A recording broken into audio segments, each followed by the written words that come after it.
Now, I've been leasing land since, well, I believe about 2000, somewhere on there. So for 25 seasons. And back when I started doing that, and you look at, I was 30 years old at the time, had young kids, and I really didn't have that much money to hunt.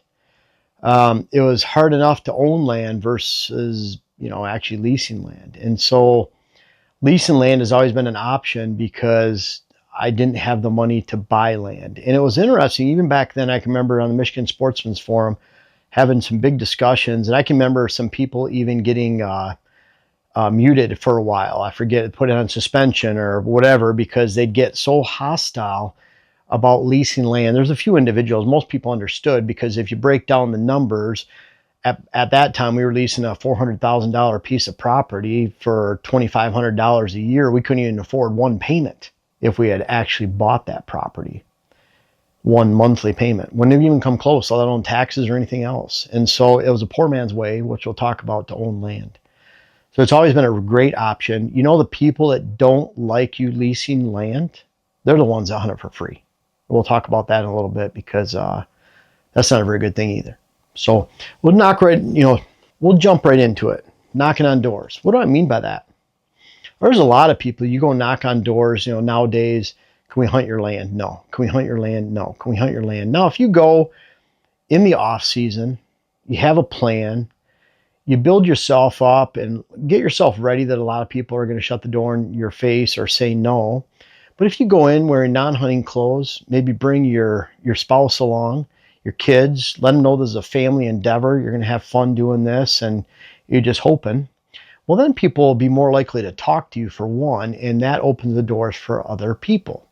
Now, one of the big reasons people say no is they simply don't realize how much the land is worth to lease. That's up to you to tell them. It's up to you not to try to get a deal.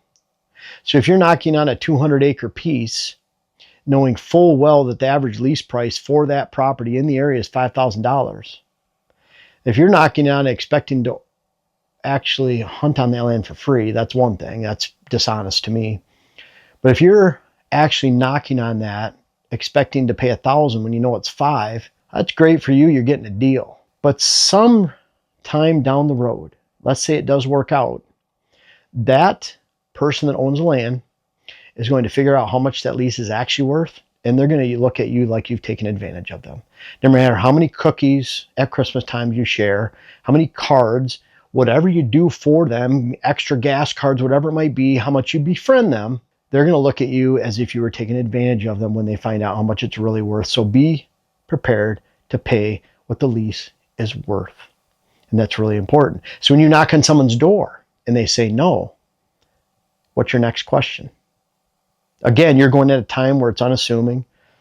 You might have your spouse along, your kids. You're really disarming them.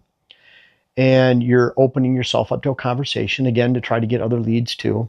But your next question is, what about if I pay you? And they say, well, we already have some people paying. What's your next question? Well, do you know that the average 40-acre piece in this area is worth $1,500? How much are you getting paid?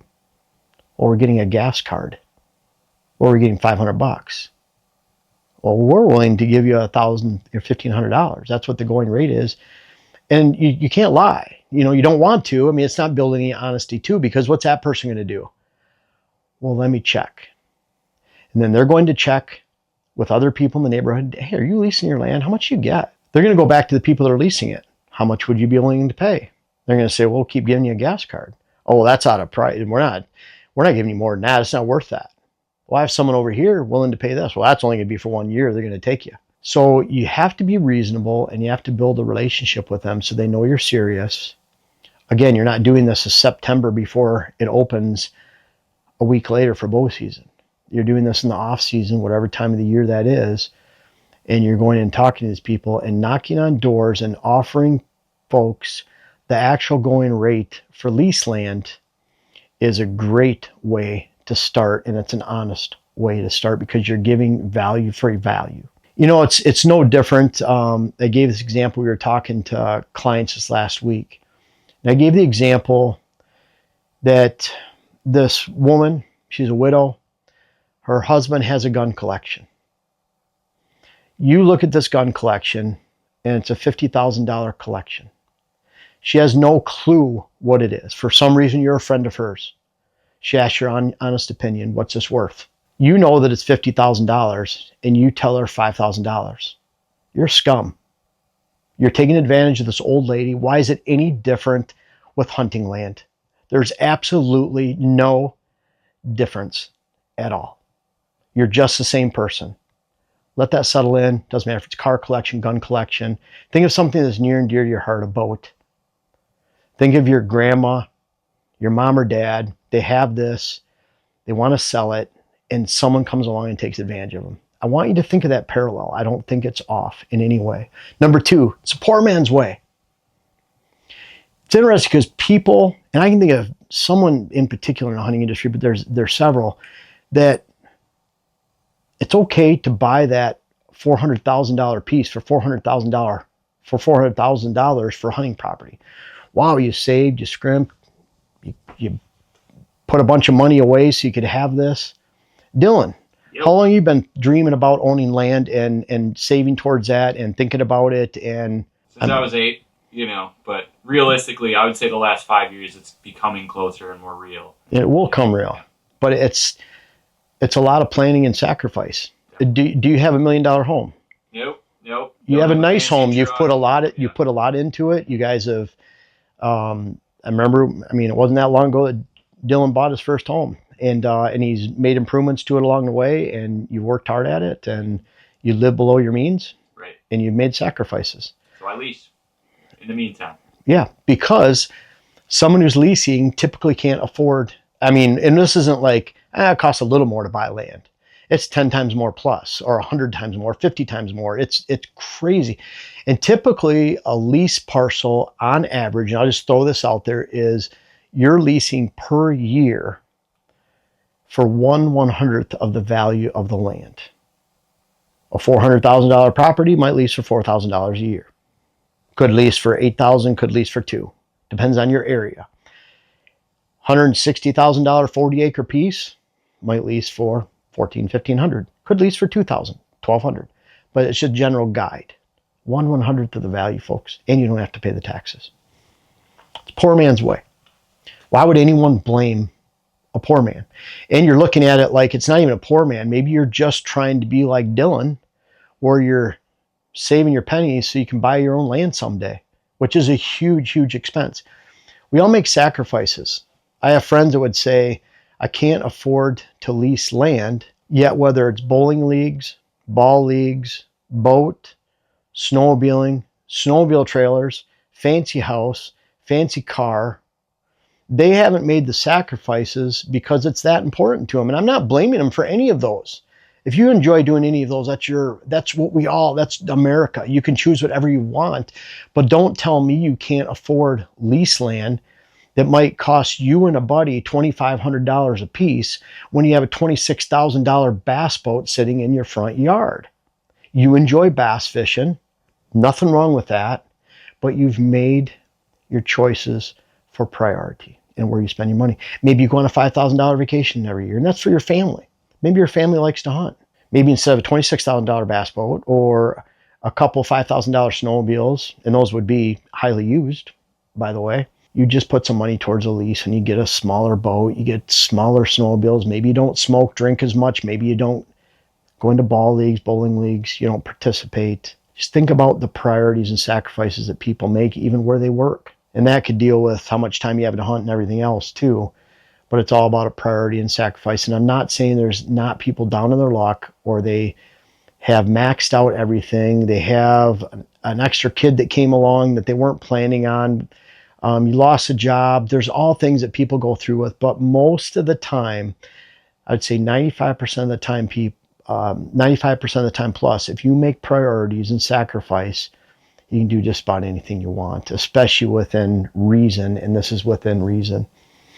Lease company, great option. That's where we first went through. Well, I'd say second. I knew somebody that would allow us to lease back in the day down in Kentucky. But eventually we got a hold of a lease company in the winter of 2001, 2002. And that opened up a bunch of properties to us in Wisconsin. We looked at 5 and one day from dark to dark in February. And we settled on one. We hunted it for 12 years. I hunt the neighbors now. So between that one and the neighbor, we've hunted that same area 22, since 2002. What is that? I can't think, 23 seasons, 24 seasons. This will be the 24th season, I think. So a really long time. And it's been a great option because, again, and especially throughout those early years, most of the first 2/3, 3/4 that those years, for almost all of those years, I couldn't have afforded to own the first property. And the second property, it's been a great option for us. So, again, a lease company could be an option for you, and that'll open up other states to you. But I can honestly say, get on those first to hear about lists that you have to pay extra for. Don't procrastinate. We were looking in February for a reason.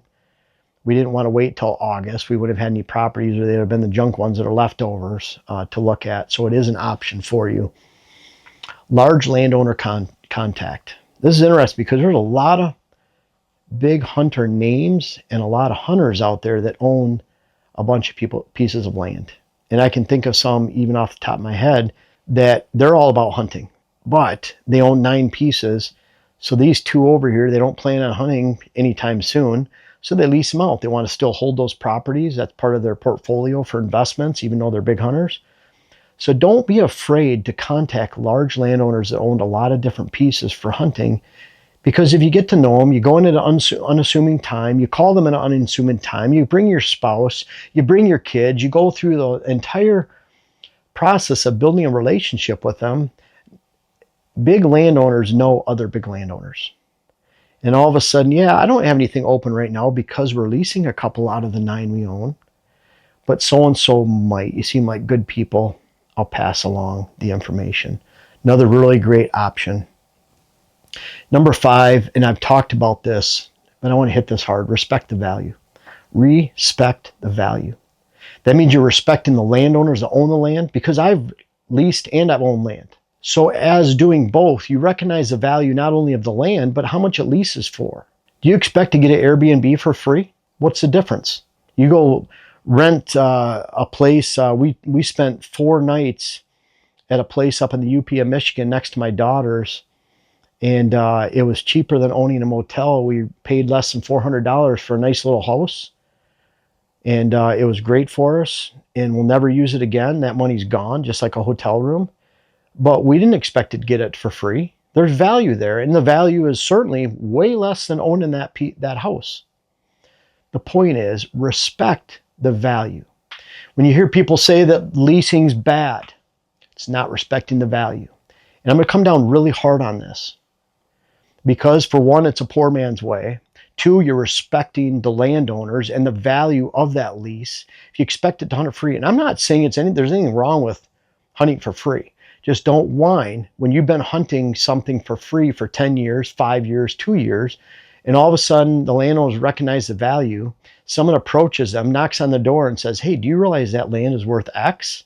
And you lose it because you didn't respect the value, and therefore didn't respect the landowners, the people that owned it. No different than if you're trying to be a shyster and get those guns for 1/10 the value of some old widow. And a lot of these are owned by elderly widowers, and it's really important to respect them and the value at the same time. And just some tips.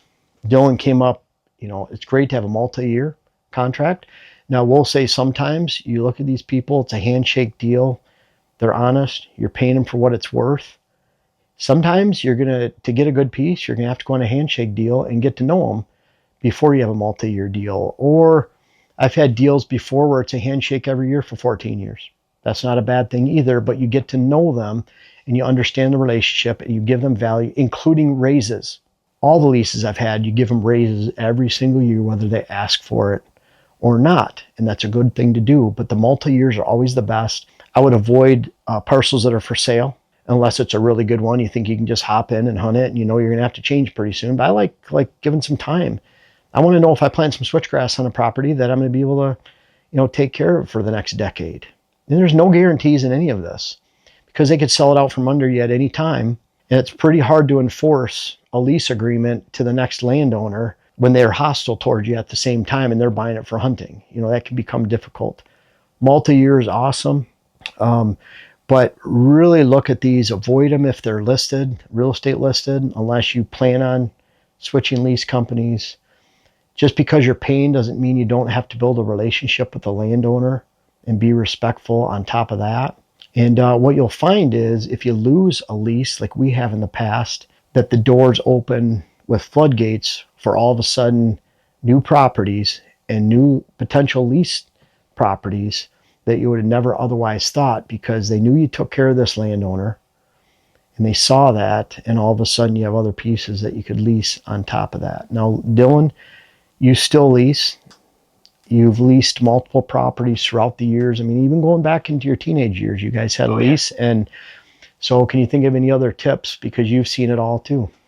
I think the respect thing is huge. And I think, when you start talking about multi-year stuff, depending on how you acquired the lease, when you start talking about multi-year stuff and contracts, it'll spook some of those landowners because they don't want to get into that. So, Another thing that I know is a big deal for a lot of potential leases is there's insurance that you can get on your own. It's very cheap. And it basically makes sure that the landowner is not held accountable if you fall out of a stand on their land or something along those lines. Gives them peace of mind, and it just, will help to not have that fear of them going, well, what happens if you get hurt on my land? You already have that base covered when you come to ask about leasing it. And then another thing is, the longer term stuff. Can I do food plots? If I do switch grass, is that going to be okay with you? Can I remove this from agriculture? That kind of thing. Can I use chemicals or not? Yes, can I deep till? Can I, can I bring equipment on the property? Can I improve roads? Yep. We've actually, a lease we've had for a long time, we actually gave him $1,000 extra the one year to cover half his bulldozing for improving the roads on the property. And that was just, we threw that in extra because we use those roads too. And, it was a good way to build a relationship. I will say too, just as a point, you mentioned the lease companies and that kind of thing. And I think that was a really good option until a couple of years ago. And now I just see the ridiculous prices that people are getting and how, you see a post that's been up for 15 minutes and it already has 30 comments on it and call me, PM me, I'm interested, that kind of thing. Yeah. And it basically becomes a bidding war on a lot of those lease company sites because they're so sought after. So in my opinion, the word of mouth, the knocking on doors, and just getting to know landowners in the area gets you a higher quality property for a more realistic price. And Dylan, how many beers have you shared with landowners or steaks over a grill? I mean, I was thinking there was some old guy you were eating steak with. One of the leases I have in town near my house now, he owns a lot of land in the area, and I asked him for 3 years if he would ever be interested in leasing property. And I heard other people come up to him at the bar and say, hey, I'd really like to lease property from you. And so after, kind of offering help and, kind of becoming a friend, one day he kind of sidles up to me at the bar and he goes, you know what? I got 40 acres I'll lease to you. And before he even told me what property it was, I said, I'll take it. Because I knew it would help that relationship. Even if it wasn't the parcel you wanted. Exactly. It's kind of like, we'll take it because it builds a relationship. Now grown, and he's allowing me to hunt other pieces that he owns. So that's good. I had the lease just real quick. I had the lease that I have right now. He came up to me at the gas station parking lot and said, hey, we're having trouble with the people that used to lease the land. Would you want to lease a parcel? And it was about as fast as I could get out there. For sure. Yep. And it's almost like you don't want to be too eager. It's like, that sounds good, but then it's like you're so grateful and you show that respect and you're willing to help them with other stuff. I think that goes a long, long way. I had the one going kind of back to respect the value. He didn't know it was worth anything. He was one of those getting a gas card. And when he found out it was worth $1,500 and a friend of mine leased it, he was so happy he bought us a $50 gift card to our favorite restaurant in the area and gave me a couch and chair that they were getting rid of. So it was kind of like he was so appreciative. And he didn't look too favorably upon the other people, at that time too. And kind of, we've seen this firsthand. So again, it's a great option. Again, I think the biggest point is if you respect the value, doors will be open. Because that means you're respecting the person as a whole and you're not trying to get something for nothing and taking advantage of people. And let's face it, a lot of these are elderly. And how would you like someone taking advantage of your parents, your grandparents on a gun collection, a car collection, their house, their land, whatever it is. Put yourself in that position, and I think you'll see where people are coming from with the lease and how really there's some really messed up, selfish people out there, and it's unfortunate. So consider leasing. These are some strategies for leasing. It's a great option for you, especially if you want more variety and you've made sacrifices and you want to get on some good ground and don't have the money to buy it for this hunting season. Everyone, thanks for watching to the end of the video. I really want you to check out whitetailhabitatsolutions.com, Pure Wildlife Blends. There's so much we have to offer you. You know, if you never buy anything from us or hire us to come to your land, that's okay. We're still going to be putting out all this free content to try to help you out. I want to put a smile on your face. I want you to have a great hunt. But from our food plot seed blends to books to web classes to hiring us, we have lots of stuff to offer on whitetailhabitatsolutions.com and Pure Wildlife Blends. Make sure you check it out. The links are in the description.